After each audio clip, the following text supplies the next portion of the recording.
automjeti i tonazhit të rënd, kamioni pompë betoni, ndodhet në pjesën e poshtme të mbikalimit, ku forcat e policisë nëpërmjet mjeteve të policisë rrugore bëjnë të mundur heqjen e mjetit të tonazhit të rënd nga ky aks rrugor për të vijuar më pas lëvizja e automjeteve të tjera. Ndërkohë, po ashtu edhe mjeti tjetër i përfshirë në këtë aksident të rënd rrugor, i cili ndodhet në pjesën e sipërme të rrugës, pra tek mbikalimi, mjeti tip Audi ende ndodhet në vendin e ngjarjes dhe pritet nga momenti në moment pra të lëvizet nga shërbimet e policisë rrugore, pasi ekspertiza e grupit hetimor ka përfunduar, ku janë kthyer edhe kamerat e sigurisë të bizneseve pranë vendit të ngjarjes, ku sipas ekspertizës paraprake nga burime nga grupi hetimor është vërtetuar fakti që kamioni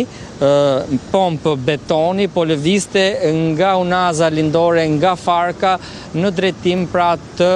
rrethrrotullimit të tegut, dhe dyshohet që ka qenë me shpejtësi te normave të lejuara, por ndoshta mund të ketë pasur, ka dyshime, edhe probleme në sistemin e frenimit, ndërsa automjeti tip Audi ka qenë duke lëvizur në rrethrrotullim dhe në këtë moment betonierja dyshohet se e ka përplasur në pjesën anësore, duke shkaktuar një goditje të fortë mjetit Audi, dhe më pas, si pasojë e përplasjes, betonierja ka humbur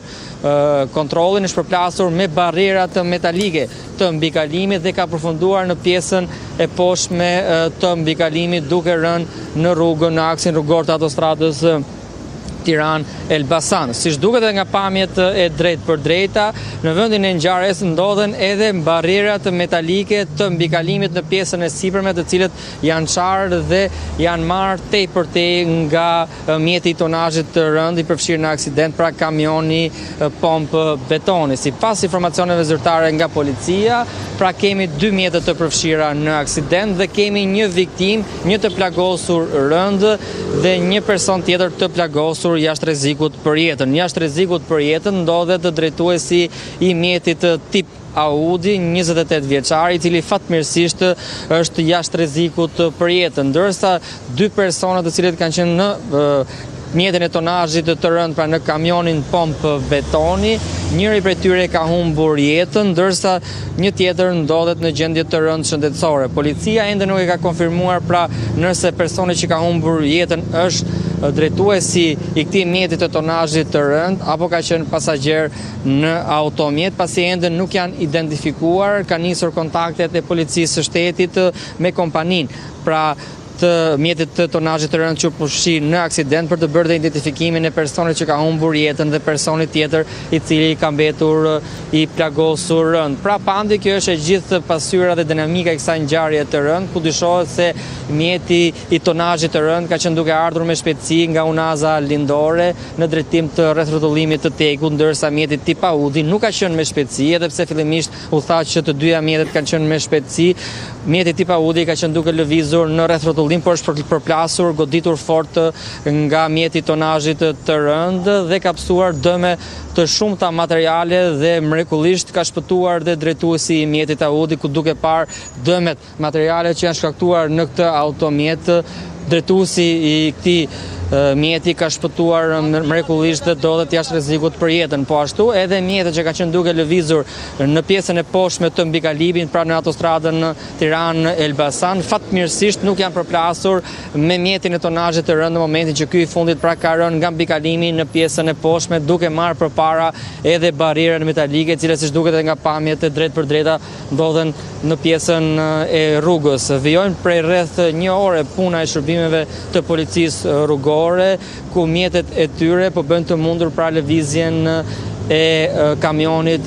pompë betoni për ta hequr nga vendi i ngjarjes, pasi tashmë ekspertiza e grupit hetimor për përcaktuar shkaqet dhe rrethanat e këtij aksidenti ka përfunduar. Ka informacione Iglis se kush është viktima, është drejtuesi i betonierës apo personi që u thonte me të, sepse policia e kishte të paqartë në njoftimin e saj zyrtar në lidhjen e fundit që patëm? Në fakt, një informacion i fundit që kam arritur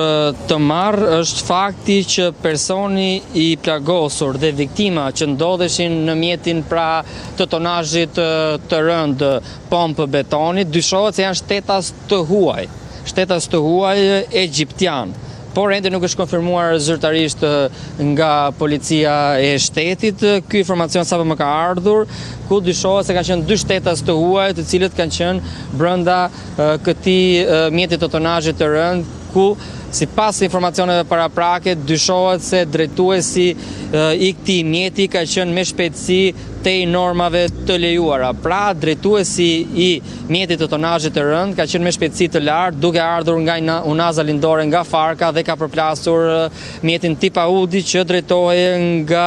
28 vjeçari me iniciale R. Nuri, i cili ka qenë me shpejtësi të ulët në rreth-rrotullim, pra nuk ka pasur faj sipas ekspertizës paraprake në këtë aksident, por do kemi njoftim tjetër zyrtar për ta sqaruar nga policia e shtetit, por thash informacioni i fundit që ka marrë është fakti që dyshohet se 2 personat që kanë qenë në automjetet e tonazhit të rënd kanë qenë shtetas të huaj egjiptian, por pritet njoftimi zyrtar i policisë për ta konfirmuar. Janë informacione të pakonfirmuara ende zyrtarisht, por nga burime policore më thon faktin që janë shtetas të huaj.